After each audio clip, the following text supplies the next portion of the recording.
patriarcas. Casi tiene la misma antigüedad que el libro del Génesis.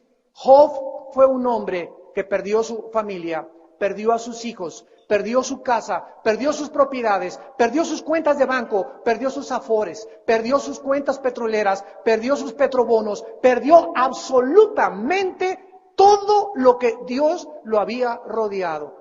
Y en esta crisis de fe, donde Job levantaba los ojos al cielo y comenzaba a interrogar a Dios, ¿por qué le había sucedido algo cuando él era un hombre justo y recto y temeroso de Dios? Vinieron 4 filósofos, amigos de él, a decirle, son tus pecados lo que ha producido que tú estés sufriendo tanto. Y en este libro de Job nosotros encontramos que Dios nos permite que podamos cuestionar. Pero miren ustedes la diferencia para acercarse a Dios. Job se acercó a Dios y comenzó a decirle, ¿por qué permitiste que yo naciera, Señor? Padre, ¿por qué te llevaste a mi hijo? ¿Por qué permitiste que chocara mi carro? Vean la otra actitud. ¿Por qué te llevaste a mi hijo? ¿Por qué me permitiste que me pasara estas cosas?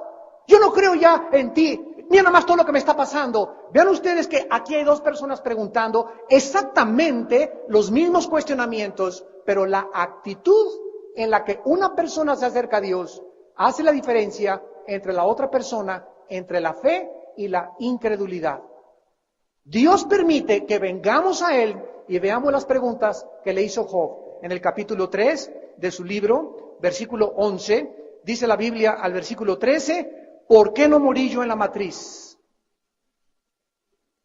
¿O expiré al salir del vientre? ¿Por qué me recibieron las rodillas y aquellos pechos para que mamase? Pues ahora estaría yo muerto y reposaría, dormiría y entonces podría tener descanso. Ante esta crisis en la que Job se encontraba, donde estaba perdiendo todo lo más amado de su vida, comenzó él a cuestionarse, Señor, yo sé que tú eres infinitamente sabio y yo soy limitado en mi razonamiento, nuestra lógica no puede compararse con la inmensidad de los pensamientos y los caminos de Dios, incomprensibles para la reducción del cerebro humano. Pero quiero hacerte una pregunta, Señor, ¿no hubiera sido mejor que no hubiera nacido? ¿No hubiera sido mejor que mi madre me hubiera abortado? ¿Por qué nací? ¿Para esto, para sufrir? Continúa Job cuestionando a Dios y le dice en el versículo 16, ¿por qué no fui escondido como abortivo, como los pequeñitos que nunca vieron la luz? ¿Saben una cosa? ¿Qué es mejor? ¿No haber nacido o haber nacido? ¿Saben ustedes que filosóficamente esto no tiene un punto de referencia? Porque tú no puedes decir que fue mejor no haber nacido cuando no sabes lo que es la nada. No se puede comparar, ni podemos decir nosotros, hubiera mejor no nacido, porque no podemos saber qué es mejor no haber nacido o haber nacido a través de este sufrimiento en el cual todos estamos atravesando en este planeta Tierra, ocupado por el enemigo, sin que nos demos cuenta que todo está formando de un plan maravilloso, excelso, magnífico, todopoderoso, de un Dios que al final, como lo vamos a ver, resucitó a su Hijo de entre los muertos. Y aunque vayamos ahorita por un valle de sombras y de muertes y de lágrimas, y haya muchísimas cosas que no entendemos, porque nuestra mente es de 60 watts, y la mente de Dios es de millones de watts, y si Dios introdujera sus pensamientos a mis 60 watts, me fundiría los fusibles. Y cuando los filósofos como Friedrich Nietzsche, como Carlos Sagan, como Jean-Paul Sartre y como los grandes ateos comunistas y de otras ideologías han tratado de perseguir a Dios y perseguir al cristianismo y decir que no hay verdades absolutas y que todo es absolutamente relativo y que no metamos la moral ni metamos la Biblia, es cuando esas personas comienzan a rayar en la irracionalidad mental y filosófica del ser humano.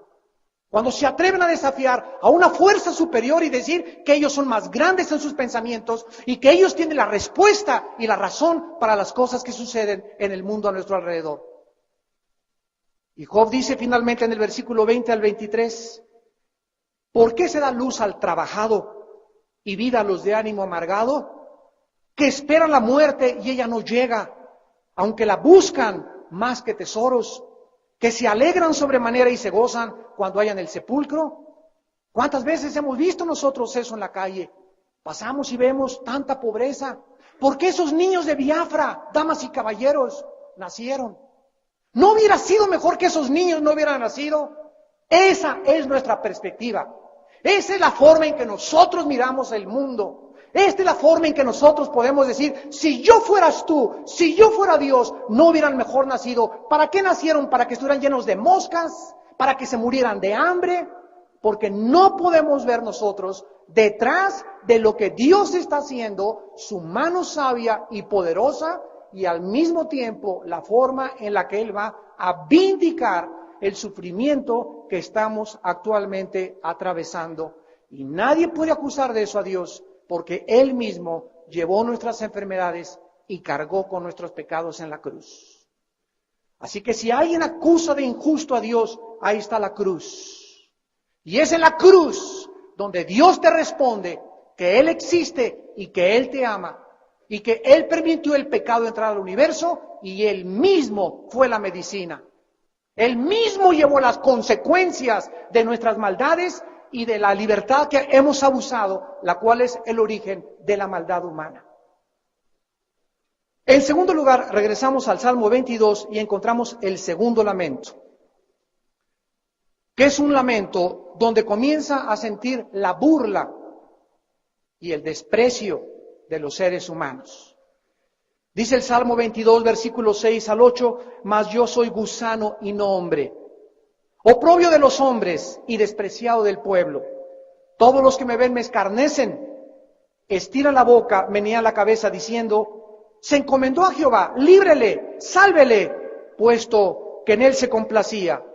Cuando nosotros comenzamos a analizar que Jesucristo colgado en la cruz, comenzaba a ver que todas las gentes a las que Él les hizo un favor,